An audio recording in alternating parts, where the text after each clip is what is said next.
Hello everyone. Now, in a previous video, I spoke about how cricket broadcasters make money. In today's episode, I'm going to discuss a related topic, how sponsors make money when they sponsor a cricket event, a cricket team, or even a national cricket board. You see, when you see big names like Emirates Airlines, Coca-Cola, or KFC sponsoring events such as the ICC Cricket World Cup, or when a T20 franchise like the Mumbai Indians or Chennai Super Kings is backed by brands like DHL, Castrol, FedEx, Etihad Airways, it's not just about their logo showing up on jerseys or on TV screens. There's a real business strategy behind these sponsorships, and today we'll talk about how these sponsors turn that investment into profit directly as well as indirectly. Now, one thing to remember is that unlike broadcasters who get a fairly quick return on their investments, sponsors are looking for the long term to be able to convert their investment into profit. So the sponsorship business model is very different from that of a broadcaster's business model. Broadcast is relatively quick and transactional, whereas sponsorship is longer term and relationship based. So first, let's start with the why. Why do sponsors invest in cricket? Now, when a company sponsors a cricket event or a team, they're essentially buying reach and access to a major sports market and a huge fan base, access to fan attention, to audience emotion, and to credibility through association with cricket together with a cricket team or an event. Think about it. The ICC Cricket World Cup, for example, reaches hundreds of millions of viewers globally. In terms of viewership of a single match, the ICC Cricket World Cup final is second only to the FIFA Football World Cup final. That's saying something. So cricket has one of the biggest audiences in world sport. A brand that puts its name with the Cricket World Cup, say an official partner of the ICC, is connecting itself with the event, the excitement, the pride, and the passion.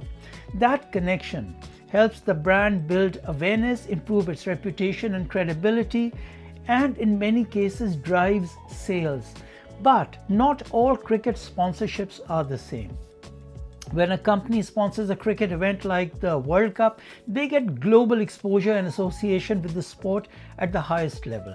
When they sponsor a team like a CPL franchise, they target a more specific market, which is local, regional, or demographic. And when they sponsor a national board, such as Cricket Australia or the English Cricket Board, they align their brand with national identity, which is powerful for domestic consumption and credibility. Now let's discuss the question, how do sponsors actually make money? Now, there are three main ways sponsors generate returns. Firstly, through increased sales and market share. Now, many sponsors are consumer brands like Pepsi, Coca-Cola, McDonald's, KFC, and they use cricket to reach consumers emotionally.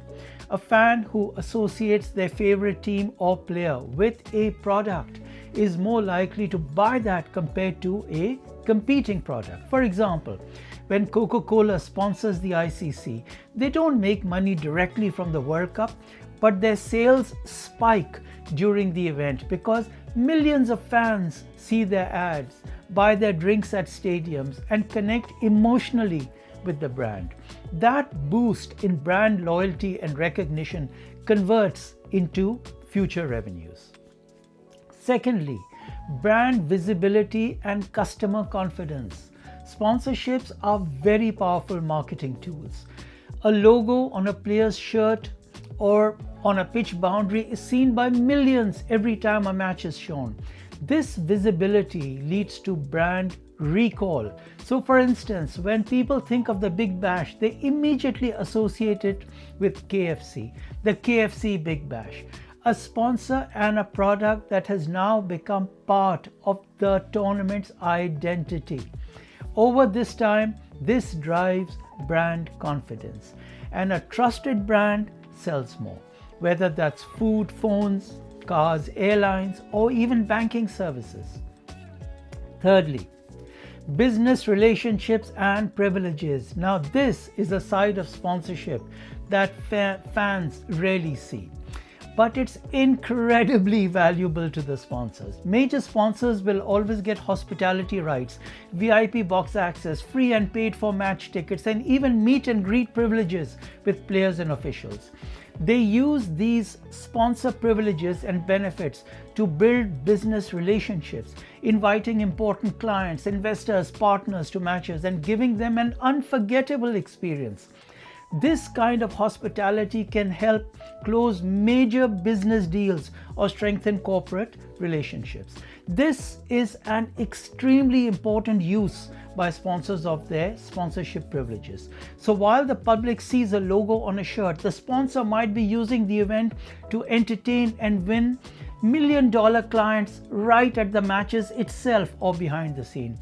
You know, I've known cases where for their clients, the sponsors have arranged and paid for flights, hotels, transportation, VIP boxes, and meetings with players, dinners. Now, after all that, in theory anyway, it becomes a lot easier to negotiate with that same client for a multi-million-dollar deal. Now, let's take a hypothetical example to explain this further. Imagine a company called Greentech Energy, which sells solar panels. They decide to sponsor the Melbourne Stars in the Big Bash League. Greentech pays $1 million to have their logo on the team's shirts and around the stadium. During the season, millions of fans see the Greentech brand on TV, social media, and in stadiums. The company launches a marketing campaign saying, "Go green with the Stars," has sales stalls at all the Melbourne Stars home matches, offers discounts to customers who sign up during the Big Bash season, and so on. The potential result? Their brand recognition skyrockets across Australia and even overseas. Their sales increase by, say, 15% in that quarter. And through their VIP box, they invite key government business officials and potential new partners to matches, leading to new contracts for solar energy installations. Look, as mentioned, sponsorships are very much association and relationship based. So that $1 million sponsorship might directly or indirectly generate, say, $5 million or more in value. So that's the business logic behind sports sponsorship. Look, it takes time, but with the right approach and proper use and exploitation of the sponsorship, you will get there. So, to summarize, sponsors make money through a combination of relationship values and marketing impact, hopefully leading to an increase in sales. But the returns are not always immediate. It's a long-term play in your brand and in your brand power. For sports management students, it's important to remember sponsorship is not a donation. It's a strategic marketing decision, and the cost of that comes out of the company's marketing and business promotion budget. Brands invest because they know that sports, and especially cricket, give them emotional access to millions of loyal, passionate cricket fans. And when it's done right, it's a win-win.